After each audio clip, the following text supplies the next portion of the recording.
So thank you for being here, for coming to our last session of LIRA. My name is Riordan. I'm an assistant professor at the School of Labor and Employment Relations at UIUC. I'll be chairing the session, and I'm going to introduce our panelists in a moment.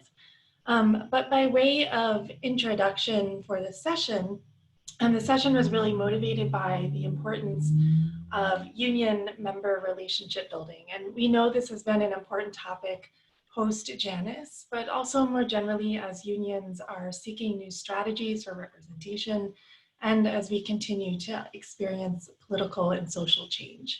And so the intent of this session is really to take a deep dive into the dynamics between unions and their members, to think about relationship building and labor solidarity more broadly. So I'm going to introduce you to our panelists. I'm going to throw out this slide here really quickly.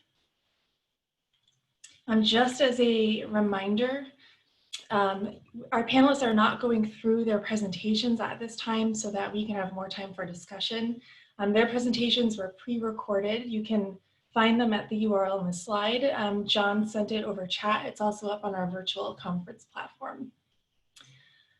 So just to refresh your memory, in case it's been a little while since you watched the videos, we first heard from John Budd and Ryan Lamare, who showed us that while unions are typically associated with left-leaning political ideologies, the same cannot necessarily be said for union members. And rather, they show us among members the prevalence of both centrism and variation across the political spectrum, across different national contexts.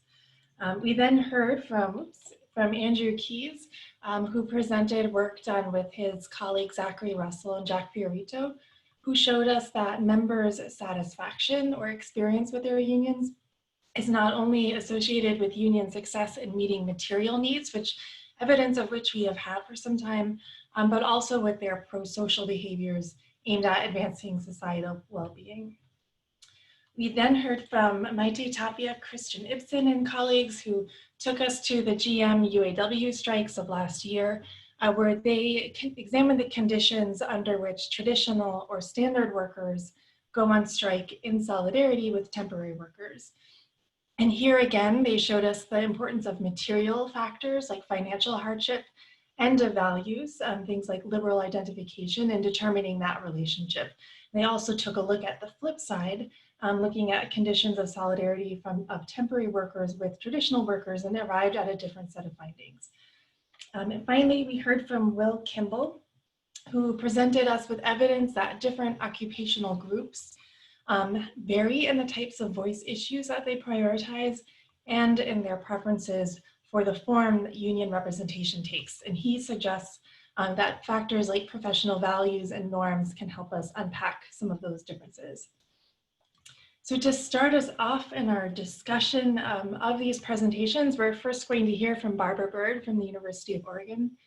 Throughout her career, Barbara has brought the environment and gender equality to the agenda of labor, both in her longstanding role as a labor educator and AFT member, and also through her former capacity as the Secretary-Treasurer of the state's AFL-CIO. And so we're very much looking forward to hearing Barbara's reflections on the presentations and their implication for practice. After Barbara's comments, we'll open things up for discussion. In the meantime, however, if you already have questions on hand for any of our panelists, or if things come to mind as during Barbara's comments, please just send them over chat and I will queue them up and so we can use those to jump right in at the conclusion of Barbara's remarks. So Barbara, I'll turn it over to you. Great, thanks Christina, and thanks to you and John and the others for pulling this panel together. So I've been asked to comment, as Christina said, on these videos wearing my labor hat from my 14 years as Secretary-Treasurer of the Oregon AFL-CIO and over 30 years as an AFT member. And what that means to me is thinking about how this scholarly work can be applied to the challenges that are facing unions right now, and maybe also suggesting additional avenues of investigation. So I hope you all had a chance to look at the 4 videos. If you haven't, I'd really urge you to do so, even if it's after this panel. I have to say, it was a real pleasure to see them. It brought home to me how important organizations like LIRA are because they bring together labor relations scholars with labor activists and leaders. And we have so much to learn from each other. What we learn can help us move a progressive agenda that's of value to both higher education and workers in this country. In this specific case, what we can learn about how to strengthen the relationships between unions and their members is vitally important right now in light of attacks on unions from state legislators to the Supreme Court to the White House, and of course the urgent need to organize. So I'm going to comment briefly on each video, and then I'm looking forward to hearing your questions and comments. I'll start with John Budd and Ryan Lamare's study of union member attitudes, which concludes that centrism is their prevalent ideological orientation. Their study, I think, neatly verifies what I think a lot of labor leaders believe about their members, that their attitudes pretty much reflect those of the general population. They also know that their members respond to good information from a source they trust. So one of the consequences of knowing that their members are mostly in the center of the political spectrum is that union leaders talk in terms of issues rather than political ideology. They encourage their members to vote based on candidates' positions on particular legislation, policy proposals, and so on, rather than political party affiliation. And they refer to this approach as pragmatism.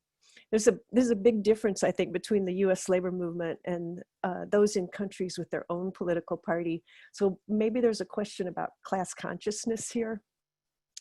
The big question for union leaders, though, especially during an election year like this one, is whether these attitudes can be shifted, and if so, what's the most effective strategy for doing that?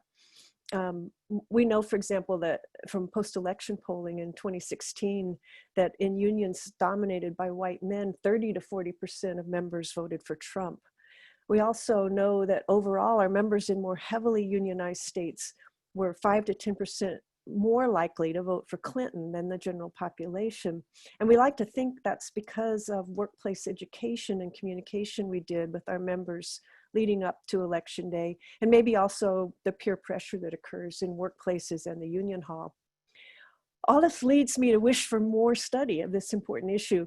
It would be helpful to know how the attitudes that John and Ryan have measured vary from union to union. How do they vary by occupation and geographically, and what accounts for the variations over time that they refer to in their study? In addition to macro level political changes, are there changes related to economic well-being or social movements like we're seeing now, union leadership, maybe age, gender, and race that play a role? And maybe more fundamentally, I wonder how members understand these terms left and right that we sort of take for granted sometimes. In the second video, Andrew Keyes, Zachary Russell, and Jack Fiorito summarize their study showing that union satisfaction is associated not just with instrumental effectiveness, but also with the union's pro-social orientation. It's clear that this is an important research question. There have been a couple of workshops, even at this conference, that focus on bargaining for the common good, which is only possible when unions have their members' support for this pro-social activity. I just heard Marilyn Schneiderman and Liz Perlman, for example, talking about how union members are energized when their unions take on broader social issues that connect to their daily lives. It's also good to have the results from this analysis of national survey data to underpin the anecdotal evidence that supports their findings. The Chicago teachers' strike, to which they refer, inspired union members, not just in their own union, but in unions across the country. My favorite example this week is the International Longshore and Warehouse Union, whose members are fiercely loyal. This is a union that has a history of shutting down West Coast ports, not just for better contracts, but to oppose apartheid. And on June 19th, this week, they'll do so again to oppose racism and police violence. This clearly pro-social orientation isn't just accepted, but expected and valued by ILWU members. The author's finding that women are more likely now than in the late 70s to express satisfaction with their unions intriguing. And I wonder if it's related to the fact that unions are organizing more women and supporting more social issues that affect women specifically, like equal pay, Me Too, even the fight for 15, considering that so many women are in low-paid service sector jobs. One other anecdotal piece of related evidence, which is connected to this conference's theme of sustainability, Unions are paying more attention to the issue of climate change these days, in part because their younger members care about this issue more and are asking them to make it more of a priority. So I hope the authors will continue their investigations. It would be interesting to break down their findings by union and by occupation, for example, and to consider what difference age, race, and gender make in these perceptions. The third video by Maite, Tapia, and her MSU colleagues looks at solidarity between temporary and established workers during a recent strike. The strike by 48,000 UAW members at GM, which I'm sure most of you are familiar with, lasted a long and painful 6 weeks last fall. The attention of the rest of organized labor focused on the strike, largely because such a long strike in the private sector by so many relatively well-paid union members has become pretty rare. And that's why the issue that Maite and her colleagues focused on, the extent of solidarity with lower paid temp workers, is so important. The study asks what would lead better paid and more secure workers to strike for those in lower paid, more precarious occupations in the same company.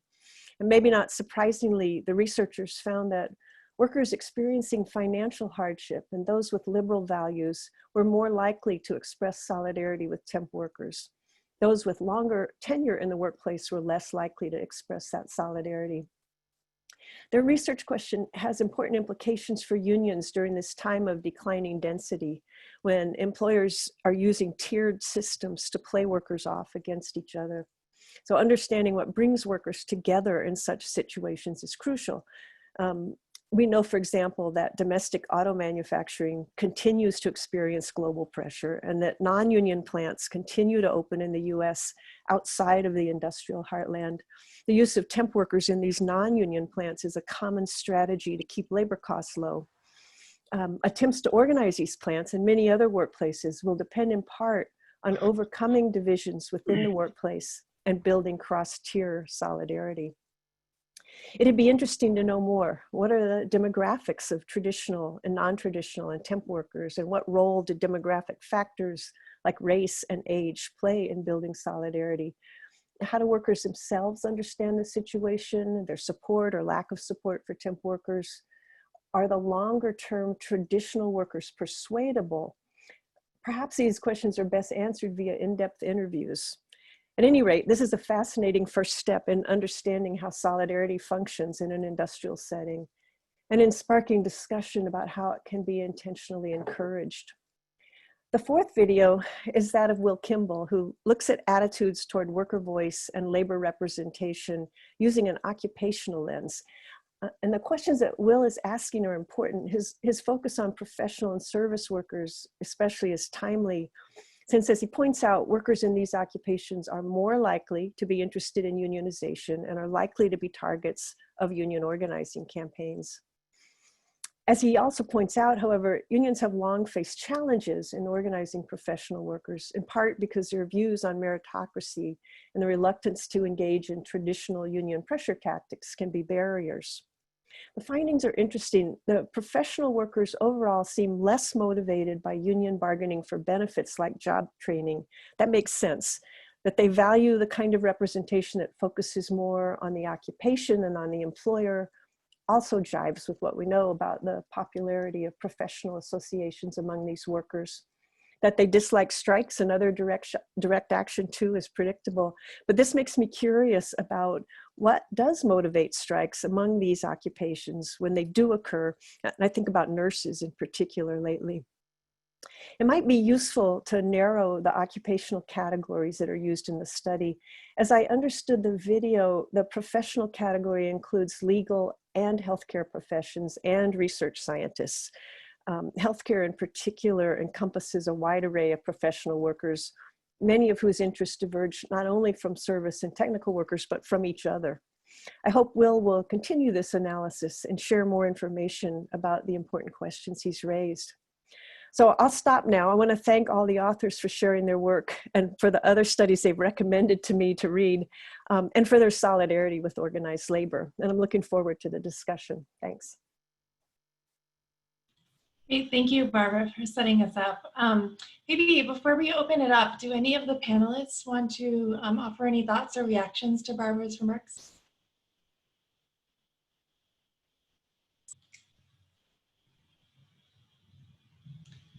Maybe we can also open it up for questions from the audience then.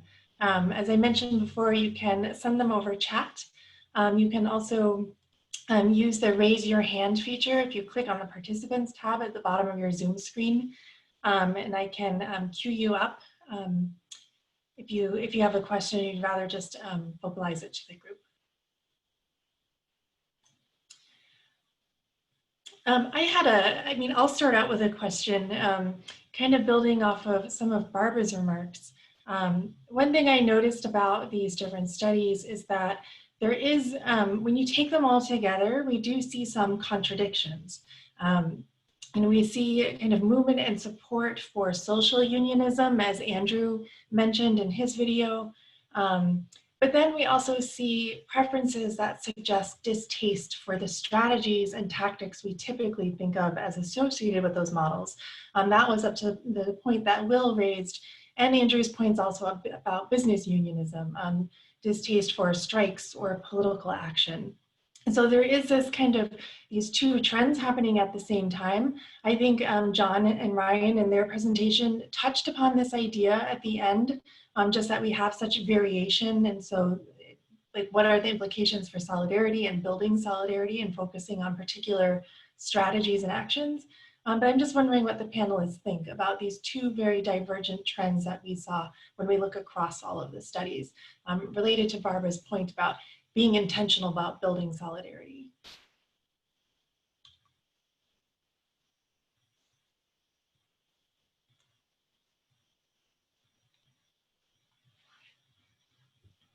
Who wants to go first from our panel? Should we go in the order? Sure, Maite, if you have thoughts you want to start, that'd be great. Okay, well, first, thank you, Barbara. Your comments were great. Thank you so much for reading through all these and sitting through the presentations. And thank you, John Budd, for organizing this session. I just want to point out a couple of things building on what Barbara said. So we did look in our, when we surveyed the GM workers that were on strike, then we looked if there were differences between traditional workers or tier 1 workers and non-traditional workers or tier 2 and temp workers. And we did find for the traditional ones that the more liberal values they had, the more in solidarity they were with the temp workers, or the more financial hardship they had, the more in solidarity. However, when we look at the non-traditional ones, here we saw that the more conservative values they had, the less in solidarity they were with the temp workers. And then also finally, the more tenure both groups had, traditional as well as non-traditional, the less solidarity with the temp workers. So in terms of the demographics point that, oh, it's very hard to concentrate when I see that little baby there. It's so cute. Sorry, Will. In terms of the demographics, we did see among the temp workers, just in general, they were more likely to be female and more likely to be Black if we compare that with the overall workforce of GM that we surveyed. And it was about 1,500 workers that we surveyed in their union halls, or 44% of the workforce. But we did not find any effect in terms of race, though, on solidarity.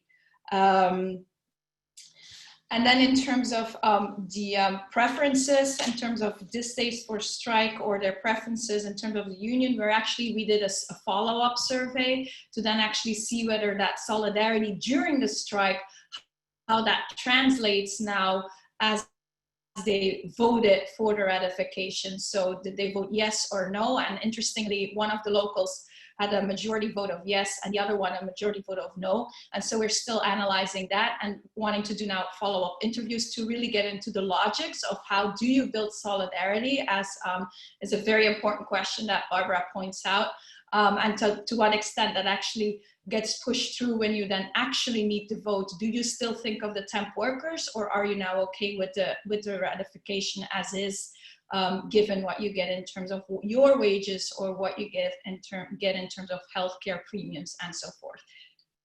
So I'll leave it here. Thanks, Maite. I guess, John or Ryan, maybe I'll put you on the spot. Did you want to respond? Yeah, I'm happy to respond, and thanks both to Christine and to Barbara for the great questions and comments so far. So, one thing that I want to note in response to Barbara's comment is, she raised an issue about whether ideological distributions of union members vary by types of unions, by occupational categorizations, by geographies. This level of nuance would be great to get at, particularly looking at union types. Unfortunately, in our data, we're able to capture one of these three things, which is geographic variation, variation by political economy, variation by different types of political systems. What we can't capture in the data so far anyway is more nuanced questions about the types of unions. We can get at types of ideological actions that members take. Do they vote, for instance, for far right parties or far left parties or candidates? But what we can't know is the sort of antecedents to that by the union type. We can only know whether they're members or not, and how much influence in other data we can get at how much influence the union has. There may be ways to address this using sort of maybe combining some data together to get at it. But the one thing we can speak to certainly is geographic variation. And we do see sort of, I think surprisingly, to some degree, this robustness of centrism in the geographic categories that we have. So across a lot of the geographies, we see modal centrism, for I think the majority certainly of countries that we look at. Now, one of the things that's sort of interesting within that is we have two waves that we can look at within the data. Is that centrism eroding to some degree? And in some instances, we see that centrism moving in different directions. So, for instance, in the New Zealand case, we saw the centrism shifting leftward. In the German case, we saw the centrist ideological position of union members shifting rightward. I wonder if that to some degree reflects the sort of political economies in which they're operating. In Germany, there has been some significant rise of far-right parties in the last decade, and I wonder if the members are reflecting the rise of the more sort of polarized far-right groups. New Zealand is a maybe more sort of interesting case, in some, not more interesting, but another interesting case, because in New Zealand it's predominantly non-polarized. It's a predominantly centrist political atmosphere.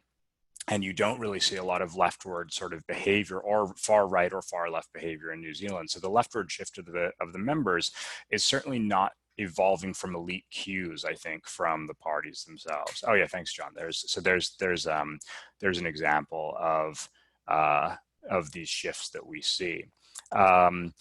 So this gets to, I think, Barbara's second question for us, which is, can unions change their members' ideologies? And this is, I think, a really heavily debated question in political science. Can ideologies change, and how are ideologies even formed? Many people argue that in poli-sci that ideologies of individuals are nothing more than a response to a series of elite cues. So if unions are giving their members cues, ideological cues for political behaviors or ideological behaviors, then unions might have the power to shape ideologies in the same way that a charismatic leader or a strong politician or somebody might shape the ideologies of people within the party. Think about the Trump effect on Republican voters, for instance. That could be conceived of as an elite cue effect in the same way that unions might shape their members' ideologies. There's another strand of literature, though, that says that ideological formation is real, it's stable, and it's constrained. And so if that's true, if you have stability and constraint within the formation of ideologies among members, that could make it really difficult for unions, even if they give elite cues, to actually have those cues be effective. So I'm sorry that was a sort of a long way of getting at a series of questions and answers to them, but I hope that helps articulate some of our responses. Great, thank you. I don't see any questions yet coming in, so perhaps Andrew or Jack, do you want to offer some of your thoughts? We designated Zach as our lead discussant. So I will defer to him if he's ready to ask a question or make any discussion points. Unmute. You're muted.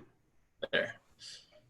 Sorry, there's some children going by outside. It's a little loud right here. I guess one question I did have, kind of going back to John and Ryan's paper, was you mentioned the centrist and how it's pretty standard across a lot of the different countries. Do you think it's because it's just asking, are you more left or right, where many people might be left on some issues and right on others? Or do you think there's other ways you can get other questions in that survey to kind of figure out what might be some underlying thoughts that might lead them to be centrist by looking at other responses that they had to the other questions? Yeah, I think that's a great question. And just to give a quick answer to that, yeah, we know only their left-right score on a, and it's an undefined ideology as well. It just says, ideologically, are you to the left or to the right? We don't know anything about, are you left on, issues that affect workers, for instance, and this idea that that ideologies are sort of consistent across all issue types, I think is potentially problematic. I wonder, I do wonder if there's a way to try and capture that indirectly, but the direct ideological question can't be captured in a way that we can only know their overall ideology. There have been surveys that have been done asking about political party ideologies, and those surveys break the ideological distributions of political parties out into ideologies on things like, immigration, things like authoritarianism and the like. That would be really nice to do at the individual level, but I've only ever seen that done at the party level. Thanks for the question. Really appreciate it. So we had a question coming in from Jack about getting a handle on the meaning of ideology question by looking at relations between responses and other world value survey questions, or other data such as the Hofstadter measures.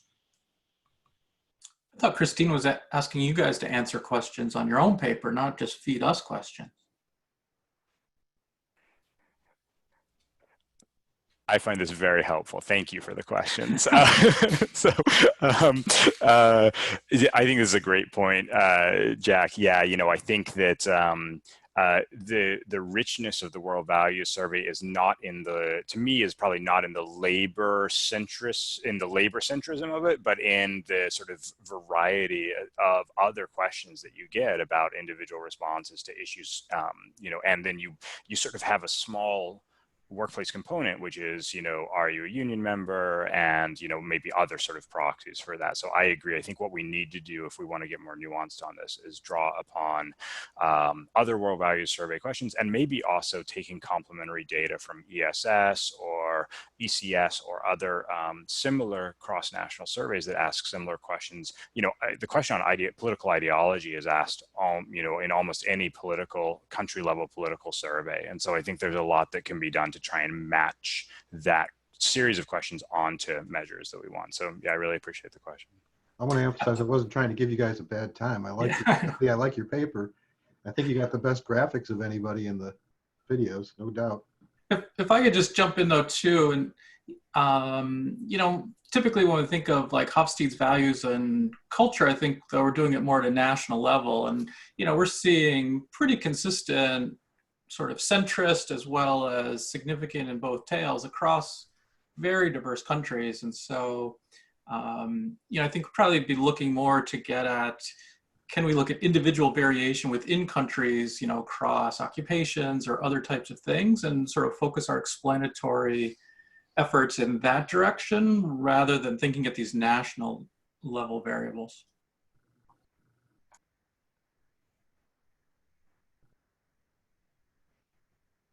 Sorry, a couple of questions are coming in. Maybe, Maite, do you want to take a look at the GM one? And in the meantime, Will, are you able to multitask? Did you have anything that you wanted to add in? Yeah, I think I missed any comments that you might have had, Christine, but regarding Barbara's I absolutely agree. I think you know, certain occupations like nurses, I think we would have enough of a sample to pull out and see if they notably are different from others in the healthcare profession. And I think that's a good suggestion. Otherwise, yeah, I think in a perfect world we would have been able to kind of focus on more narrow occupational categories, and I think that's one of the things that would certainly be good for future research, is to kind of narrow down on smaller groups and go deeper. So thank you for those comments. So we had a question come in about the GM study, kind of anecdotally about critiques about leadership and kind of having concrete strategies for winning gains for temporary workers, and to what extent did that factor into the scenario as it unfolded? Yeah, I think that's a really great point. So first, very anecdotally, so we were on the picket lines very often, also when union leadership was present.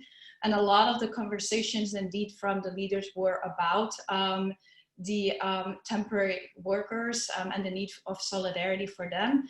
But at the same time, our data does show, though, that the reasons for strike was strongly related, especially with the non-traditional workers. There was a strong solidarity for those temp workers. We also had other questions in the data. For example, do you feel like you have to be on strike? Are you forced, etc.? And that was not, we did not find any relationship there. That being said, afterwards, as I said, one of the locals voted no, one of the locals voted yes. And in the next survey, we get a lot more at that kind of union worker relationship, and also through our interviews, we want to get at that. Because, for example, in the one, there's a little bit more division there and they don't come along as well. And so many started to vote no, contrary to kind of the rhetoric of their leaders. Whereas in the other one, there's a very strong kind of commitment between union and the workers. And also in that one of the unions, through the local negotiations and afterwards, one of the unions got all the temp workers to become permanent workers, essentially. So there have been a lot of effort also after the agreement has been ratified at the national level in those local negotiations. But it's a really good point that we want to tease out further in that second survey that we've done, as well as through in-depth interviews. Great, thank you. We got a question from Tom to our presenters about a general view that in the past workers have organized and voted on their economic interest. To what extent do these projects confirm or challenge that? And if you kind of draw out the implications for candidates and voting and how you might appeal to different interests, economic or not. I feel like actually all of the presentations probably have some interesting insights onto this. Could I put Andrew, Jack, and Zachary on the spot and ask you to take that first, since your study was really looking at that directly? Yes, I'd like to respond to at least part of that question. And in particular, we've looked at the role of prosocial factors and workplace economic factors in a voting context and in an approval of unions context, and found similar results in the sense that, yes, the economic stuff matters, workplace instrumentality matters, but as Tom Kochen found a long time ago in his study published in 1979 on worker attitudes, the prosocial stuff matters too. Now, it wasn't featured largely in Tom's paper, but there was a point where he said something like, the number one reason that people said they were voting against unions was because they didn't see them as serving society's interests, that they were only after their own self-interest.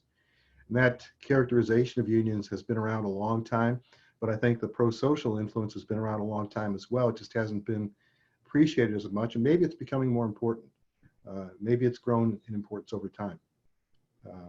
Why that would be, I'm not sure, but we're certainly seeing that it has an effect on union satisfaction, on voting intentions, on approval or disapproval of unions, and in general attitude measures. We're another colleague here at Florida State, Irene Padovic, and I have a paper that's been just recently accepted for publication in the IR Review that looks at the effect of prosocial influences on voting intentions, on approval, disapproval type question, and general attitudes toward unions. And the results are largely consistent with what we've reported here. Now, Andrew may want to add something. And I know I didn't respond to all of Tom's question. Yeah, I think you pretty much covered it. Yeah, we found both prosocial and workplace instrumental have reflected union satisfaction. And we also had a conference paper too, and we noted in that paper kind of the history of unions, all the way back to the Knights of Labor through kind of the modern day. AFL-CIO has focused both kind of on the workplace and kind of the community and society at large. To turn back to Tom's question at the end of it, just briefly, I think what candidates might want to do is try to debunk the unions as a narrow special interest sort of argument that always comes from conservatives or the right, and put an emphasis on the positive social role that unions play and the ways they try to build a better society. That needs to be given more emphasis. I can remember back to the 1984 election and even earlier elections, of course, but I heard, maybe that was the first time I heard unions characterized as a narrow special interest. And I said, wait a minute, we're talking about 15, 20 million people here. This is one of the broadest interest groups you're going to find. But that label has stuck and the public has bought into it to a large extent. But I think that's maybe fading a bit, again, accounting for why we're seeing more results showing a strong association between the pro-social activities of unions and support for unions. Great, thank you. Will, do you think, could you offer some insight from the Worker Voice Survey and then your subsequent survey on union representation? Because you ask a lot about these different issues on economic interests and how much they are prioritized. Yeah, certainly. Well, I think one thing is that, we are, in our surveys, it was perhaps less easy to really get enough depth on what those pro-social or broader issues could be. So, on the second survey that we did, on the worker organization survey, we basically asked, try to get a sense of whether or not workers were supportive of organizations that were politically active, either by supporting politicians or supporting pro-worker policies. And so just with those, phrases, those on average were seen relatively negatively by workers. And so, but of course, difficult to capture, what do those actually entail, and what kind of bells do those ring for different kinds of workers. And so, the work by Fiorito and Keyes and Russell, they might have done a better job at capturing that element. With that said, I think one interesting thing that we found was that those with union experience were more likely to see those things as either, not a negative or slightly positive, and generally more wary of those organizations that supported politicians, because they, we got open-ended responses that set, even among supporters, Democratic or union supporters, that they were okay with supporting policies because they know that those would be held in check, whereas they don't know that politicians will follow through on what they promise to do for workers. But one thing was that even those with union experience who were Republicans, they saw any support of pro-worker politicians even more negatively than those Republicans without union experience. So it seemed like, in those instances, it might have been a even a bigger reason for them to be wary of the organization, and maybe just, were in it for the economic interests alone. But that said, broader picture, I think our data found that it was a relatively minor negative, given that if the organizations provided the collective bargaining, provide other things, those could overcome those factors for Republicans, namely. Yeah. Thank you. Maite or John or Ryan, did you have something you wanted to add to that, to Tom's question?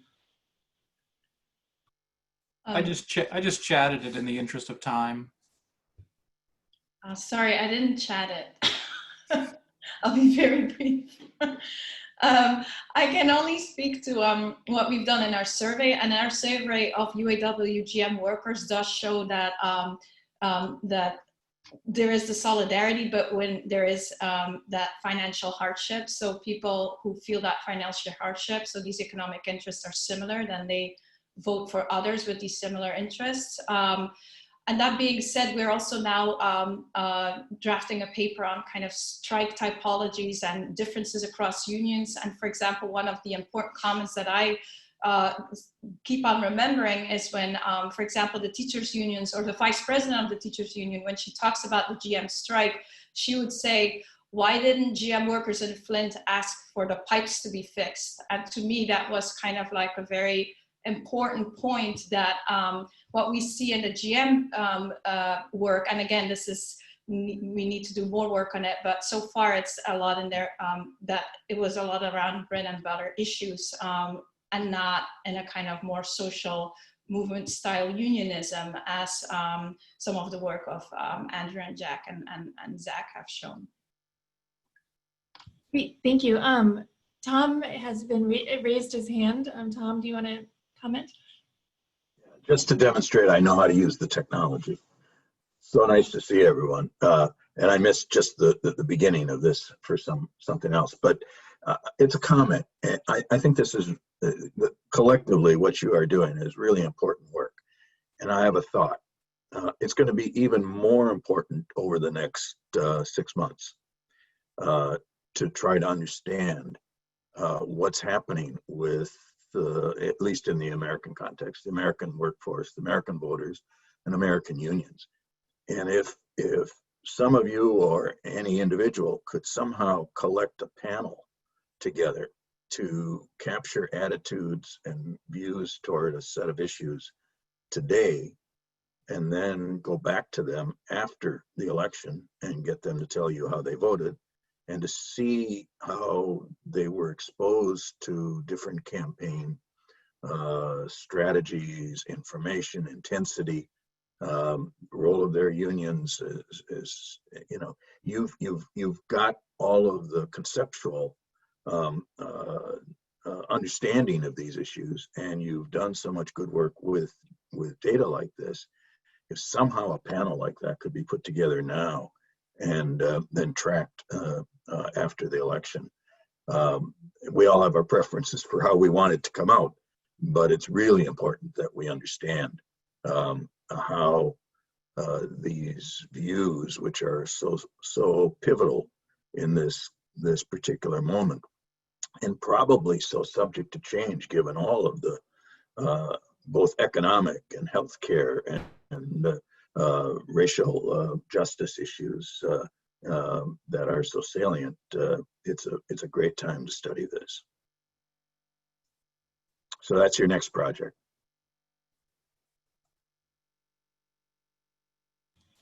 Great, we have our marching orders. We had a question in here from Ben about survey sponsorship.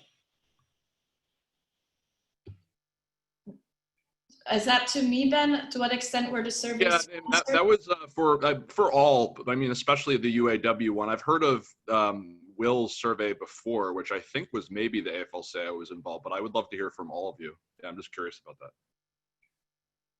So ours was not sponsored by the UAW or AFL-CIO. That being said, we did develop close relationships with the leadership of the two locals, and this allowed us to go to the union halls during the strikes, to then actually submit, to have workers do it. And the union leadership was very essential in kind of pushing also their members to do it. So we had their endorsement, but it was not financially sponsored or anything, and I don't think it impacted the results in a certain way. I'll jump in and say our survey was not sponsored by unions or business. Had a little bit of research money and bought a Qualtrics panel, basically. Yeah, so the two surveys that that MIT researchers, and including Tom Koken and myself, worked on were not in any way supported by unions directly. And then the third survey was commissioned by the Department of Professional Employees. And so I think they do have perhaps some affiliation with the AFL-CIO.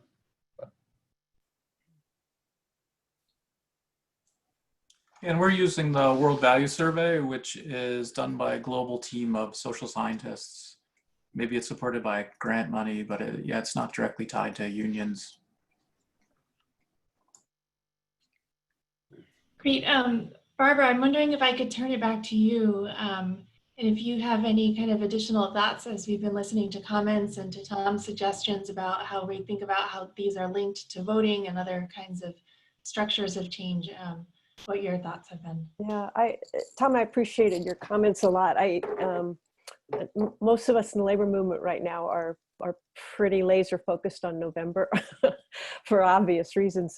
And I think it would be interesting, you know, inside the labor movement at the National AFL-CIO, within international unions, there's a lot of information about how union members have voted.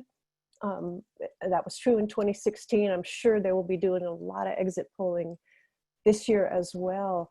I've always wondered about those polls and who does them and where does all that come from. And I wonder if it would be productive for the authors of these studies to sit down with the people that conduct that research for the labor movement and think about, is that useful and how can we make it more useful?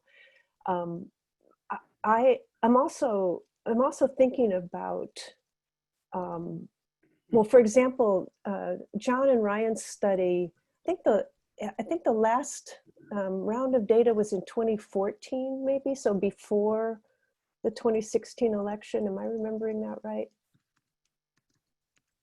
Yeah, we have 2011, I believe, is the last one. 2011, yeah. Yeah, so before 2016. Yeah, I would be really interested to see how things shifted during that 2016 election, and maybe think about how the social movements that are happening right now might shift things back again more toward the left. So just curious about all of that. It's just, I think what all these studies are doing is raising a lot more questions in my mind about how we measure our relationships with our members, and especially what changes that relationship and what can strengthen it moving forward.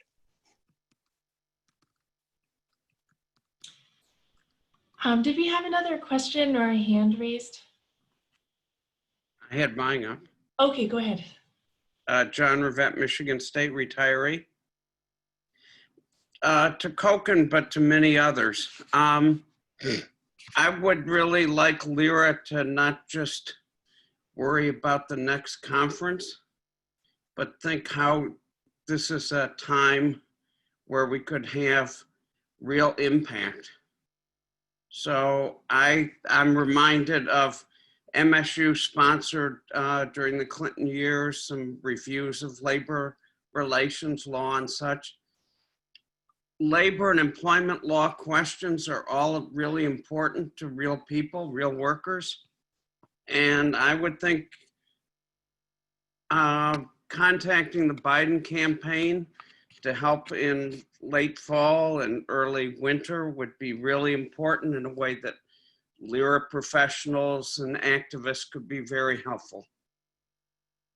Thank you. Thank you. Are there any responses or thoughts from our other respondents? Or any other questions from our audience? Christine, if I could make one other comment based on Barbara's suggestion. The AFL-CIO does commission an enormous amount of, well, enormous is an overstatement, but a considerable amount of survey data by very good pollsters. And so I would encourage the people from the panel who really are working right in this domain to contact them and offer to do some analysis of their data. I mean, we were able to get, Will got the data on professional employees and made good use of it. They're always, obviously, for all kinds of good reasons, sensitive to it. but I think they would trust this community to do good work with it. So, and if you need, I mean, the people know the people at the national office and the general counsel's office and so on. So I don't have to tell you who they are, but I'd be happy to put in a word if people really want to do something with their data.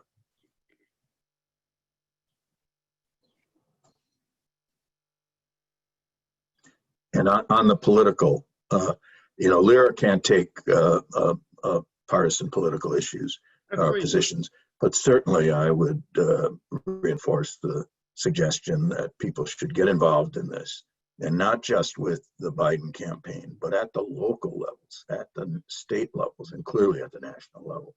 But if we're going to get any labor law changes, even with a Democratic administration and maybe even with a Democratic Congress, there has to be broad-based public interest in these issues and public pressure for change. And that comes by getting these issues debated, not just in the presidential campaign, but with every person running for Congress that you are asked to contribute to or go to a rally or in your district. And others as well. So we've got to build public interest in these issues if we're going to see significant change. Great, thank you, Tom. Are there any other questions that anyone in the audience has? I don't see any more hands raised. I had a question. Can I ask a question? Okay, thanks. So I had a question for Zach, Zach, and Andrew, as well as Maite.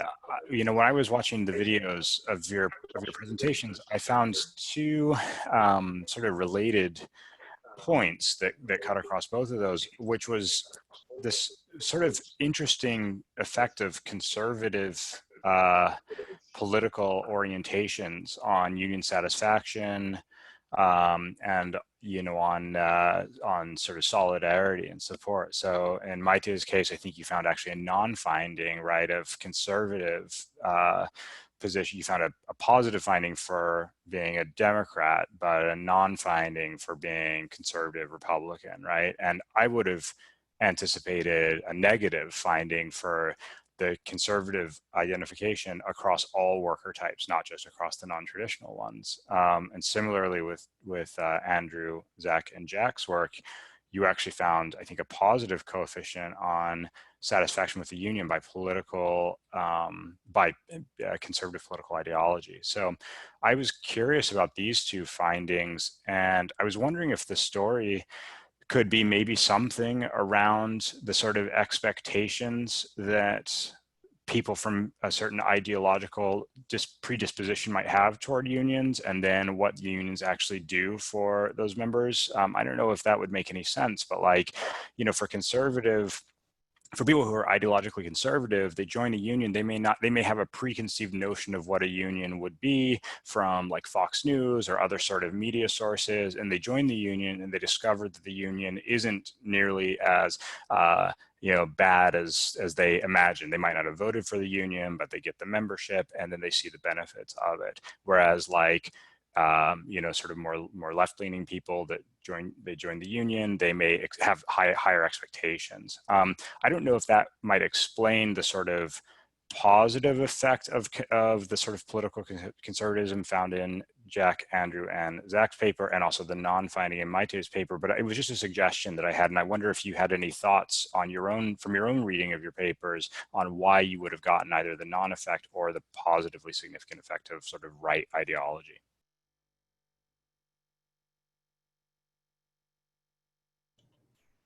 Andrew, Zach, I'll be happy to jump on that one. What you've described is essentially the way satisfaction is often described as the difference between expectations and outcomes, perceived outcomes. And so your story makes sense. That could be it. We don't have any way in these data to get at that because we don't have any information about their expectations, really. We simply ask them about their experience, but that's something that might be worth pursuing. We were surprised by it, didn't expect it, of course.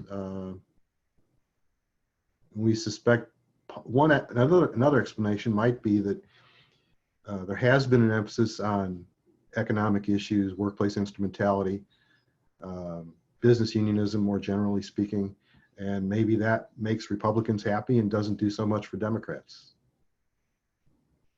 Those both seem to have some possibility, and there may be others. Small sample is another explanation. We had about 220 cases. Yeah, right. It's a really good point. So what we find interestingly is among the traditional workers, there's no effect if you're more conservative, but the more liberal they are, then the more, then they have strong solidarity, they're in strong solidarity. Among the non-traditional, it's the more conservative they are, then they don't show that solidarity. And this has indeed also puzzled us. I don't think we can understand it from the data, and this is that we have through our survey, or at least we haven't gotten there yet. So I think it's a really good point that we need to tease out, hopefully in the interviews that we can do now. But thank you for addressing that. I think it's very important. In our last few minutes, I want to get to Cameron, who has his hand raised.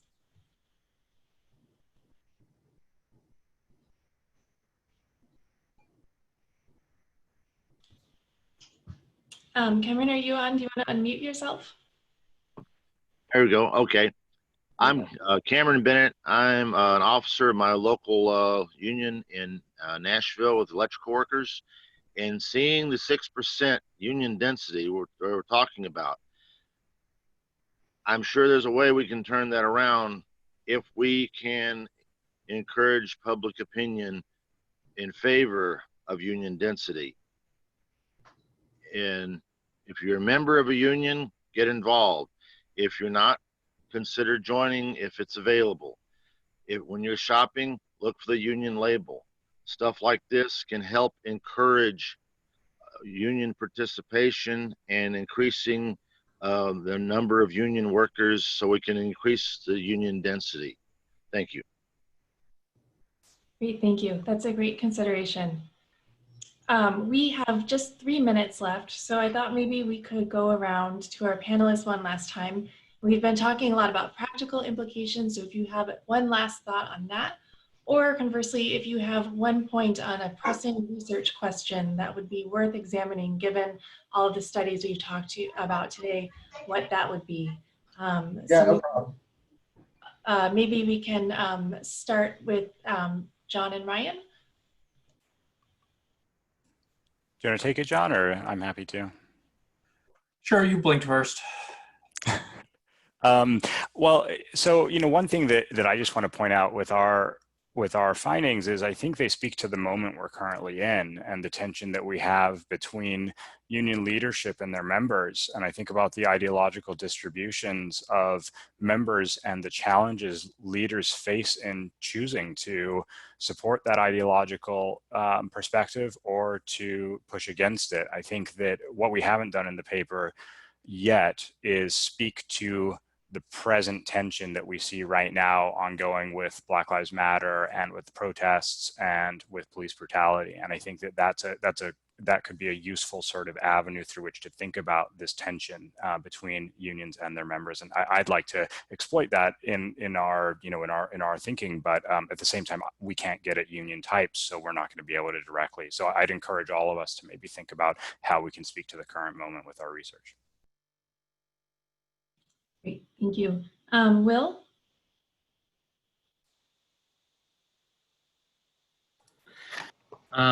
Yeah, I mean, I think, one thing that a lot of these protests and the Black Lives Matter movement has brought up is the role of unions in that, and police unions. And so, that's been one thing on my mind. And certainly in the world I'm transitioning to, which is teacher unions, it's, I'm sure it's also something that's on the minds of members and the public in general. So, always trying to think about how these unions can also serve the public interest, and where those tensions might in fact be working against public interests and things like that. So that's just a vague comment on that, and that's all I'll say.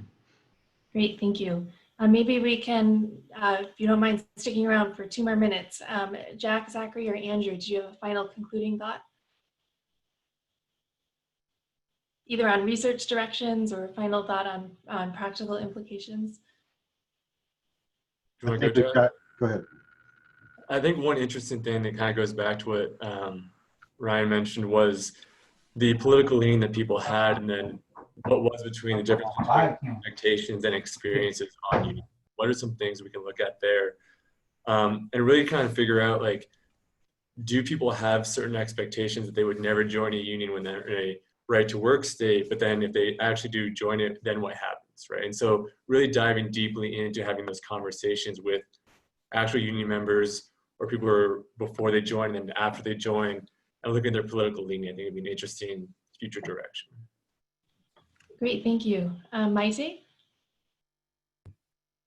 Yeah, I think for the sake of time, I think everything has been said, and I agree with it. And I just want to thank everyone again for at least for participating, and thank you also Christine and Barbara for your comments, and John for putting this together. So I agree with what people have said. We have a lot of work to do, and it's exciting. It's also very challenging times, but yeah, to understand what role, if any, that unions can play in it, their leadership would be good. Great, thank you. And Barbara? I'll just say I really want to encourage these ideas about bringing you all together with labor folks to have these conversations. Not just around the upcoming election, but around the need to organize, like Cameron said. There's so much that I think labor folks can learn from thinking with you all and hearing your results, and that you could benefit from hearing what they've learned sort of firsthand about their own members. So thank you, all of you, for the work you've been doing. Great, thank you. And we have one last hand up from Tom. Yeah, this is not related to this great session. I just want to give a shout out to Maite for the technical tutoring that she's given to some of us who need throughout this conference. I mean, this has been really successful from my perspective. Just look at the chats and the number of participants at these sessions. But really appreciate the fact that you were there every morning helping people get acclimated and moving them through and helping think through the technology for the conference, and working with Bernadette and our whole staff on making this happen. So thank you. Well, thank you, Tom, but most of the credit definitely goes to Emily and Bernadette. They have done most of the work. I was a very, very small actor in this whole organization, so it's not me, it's really them. So, but thank you. Great, well, I think that wraps up our session. We're a little over time. I know we have a few concluding remarks left to mark the end of the conference, but thank you all so much for all of your comments and thoughts. If you haven't seen the videos, a reminder, they're still up. You can go to the YouTube playlist and watch all of the presentations. They're up in our discussion stream as well. And it was a really great conversation, so thank you. Thanks.